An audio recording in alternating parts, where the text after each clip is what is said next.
So, పర్టిక్యులర్‌గా కేసీఆర్ గారి గురించి మాట్లాడుతున్నారు ప్రతిసారి పదే పదే అనే మాట. ఇప్పుడు 10 ఏళ్ల పాలన చేశారు. ఓడించినప్పటికీ అసలు ఏం జరిగింది అనేది తెలుసుకోలేకపోయారు. ఇప్పటికి సరైన దారిలోకి రాలేదు కేసీఆర్ అనే మాట. ఒకళ్ళ దారిలోకి ఆయన ఎందుకు వస్తారండి? Is a very tall leader, successful leader. ఒక 40 ఇయర్స్ పొలిటికల్ ఎక్స్పీరియన్స్ ఉంది వారికి. 10 సంవత్సరాలు ముఖ్యమంత్రిగా చేసిండ్రు. ఒక రాజకీయ పార్టీ స్థాపించి ఒక 24 సంవత్సరాల సుదీర్ఘ రాజకీయ ప్రయాణం చేసిన తర్వాత ఇంకొకళ్ళు పాఠాలు నేర్పాల్సిన అవసరం ఏముంటుంది? హ్మ్. వాళ్ళ కాంగ్రెస్ దారిలోకి మేమెందుకు పోతాం? బీజేపీ ఆలోచించినట్టు, బీజేపీ అనుకున్నట్టు మేమెందుకు పనిచేస్తాం? ప్రతి పార్టీకి ఒక పోరాట పందా ఉంటుంది, ఒక వ్యవహార శైలి ఉంటుంది. దానికి అనుగుణ ఏం నేర్చుకోవాలని నాకు అర్థం కాలే. హ్మ్. 10 సంవత్సరాల తర్వాత మీకు తీర్పు ఇచ్చారు. మాకు కూడా ఒక 37% మంది ఓట్లు వేశారు. ఇంకా ఎవరికన్నా వాళ్ళకి అభ్యంతరాలు ఉంటుంది, వాళ్ళు మార్చుకోవాలి తప్పితే మా పార్టీ ఎట్లా నడవాలనేది మా అధ్యక్షులు నిర్ణయిస్తారు. మా పార్టీ ఎట్లా ఏ అంశం మీద ఎట్లా పోరాడాలనేది మా పార్టీ అధ్యక్షులు నిర్ణయిస్తారు. అది కాంగ్రెస్ పార్టీ బీజేపీ అనుకుంటే మేము చేయం కదా అట్లా. సో, కాంగ్రెస్, బీజేపీ అని మీరు అంటున్నారు కానీ, అదే కాంగ్రెస్, అదే ముఖ్యమంత్రి రేవంత్ రెడ్డి ఇటు బీఆర్ఎస్, అటు బీజేపీ రెండిటిని కలిపి ఇద్దరూ సరైన ఒకే ట్యూన్‌లో ఉన్నారు, ఒకే ట్రాక్ మీద నడుస్తున్నారని చెప్తూ సోనియా గాంధీకి సంబంధించి ఒక మాట అన్నారు. తెలంగాణలో ఇంతమంది ఆత్మ బలిదానాలు జరుగుతున్నాయి కాబట్టే తను తెలంగాణ ఏర్పాటుకు సహకరించారు. ఏర్పడేలా చేసింది కూడా తనే. కాళ్ళు కడిగి తల మీద చల్లుకోవాలి అనే మాటతో పాటుగా కేసీఆర్‌ని ఒక మొక్కతో పోల్చారు. ఇంకా ఎదగనివ్వను, పీకి పారేస్తాను అనే మాట. అంటే అహంకారం పూర్తయినటువంటి మాట ఏంటంటే, ఒకటి మీ పార్టీ నాయకురాలని కాళ్ళు కడిగి నెత్తిన పోసుకోండి, రోజు పూజలు చేయండి, దానికి అది మీ పార్టీ మీ ఇష్టం. హ్మ్. కానీ కేసీఆర్ గారిని మొక్క నేను పీకేస్తాను, మొలవనీయను, చేయనీయను, ఇవి ఆ స్థాయికి పోయిన తర్వాత ముఖ్యమంత్రి మాట్లాడాల్సిన మాటలు కాదు. ఎవరెవరిని పీకేలేరండి. హ్మ్. 37.5% ఓట్లేసిన ప్రజలు మా వెంబడి మొన్న అధికారం పోయిన సందర్భంలో కూడా ఉన్నప్పుడు, ఒక బలమైనటువంటి స్థానం ప్రజల గుండెల్లో ఉన్నప్పుడు, ఒక వ్యక్తి అనుకుంటే ఇంకొకరిని పీకేయడము, మొలవకుండా చేయడము అది ప్రజల చేతులలో ఉంటుంది. రేపు పొద్దున ఎలక్షన్ వచ్చినప్పుడు మరొకసారి మా ఎజెండా మేము పెడతాం, వాళ్ళ ఎజెండా వాళ్ళు పెడతారు. హ్మ్. రేవంత్ రెడ్డి అనుకుంటే ప్రజలు వద్దనుకోవడము, రేవంత్ రెడ్డి గారు కావాలనుకుంటే ప్రజలు అనుకోవడం ఉంటుందా?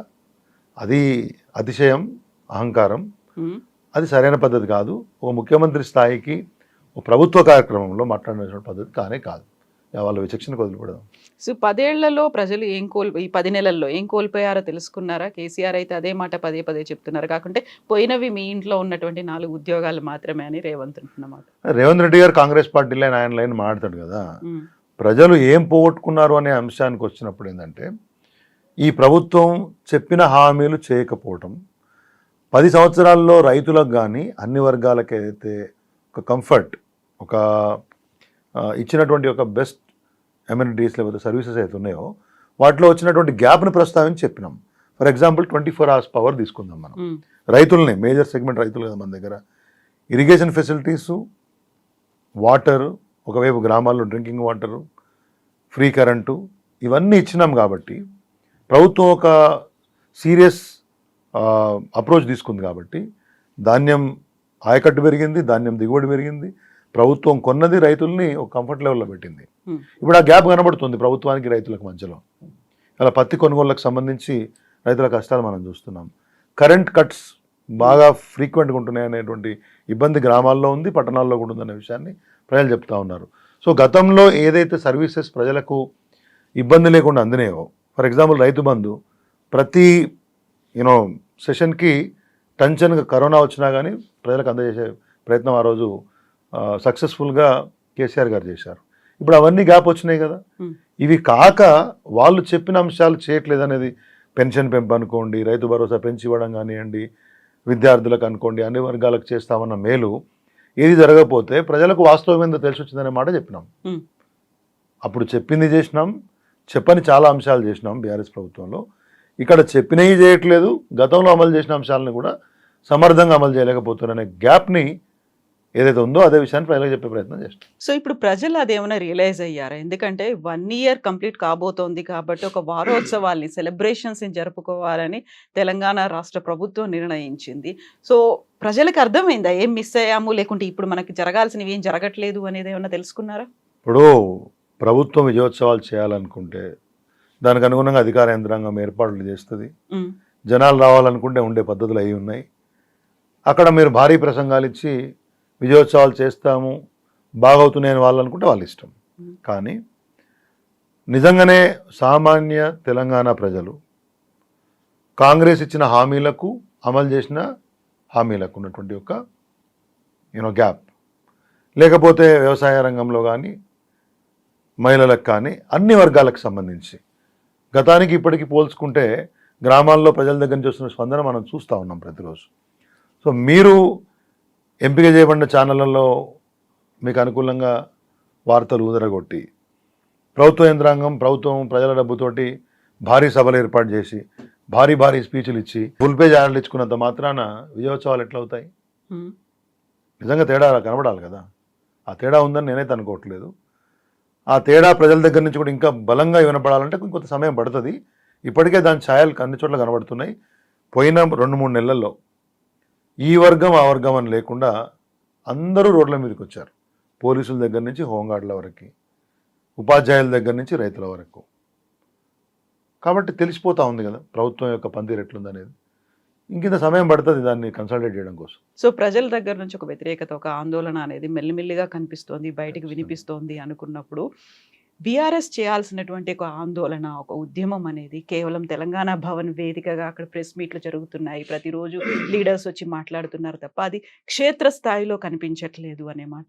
ఇప్పుడు మీరు చూడండి, నిన్న మహబూబాద్లో లగచర్ల గిరిజనులకు జరుగుతున్న అన్యాయానికి సంబంధంగా అక్కడ గిరిజన ప్రాంతం అది, అక్కడ ప్రజాప్రతినిధులు ఒక ధర్నా తలబెట్టే ప్రయత్నం చేశాము.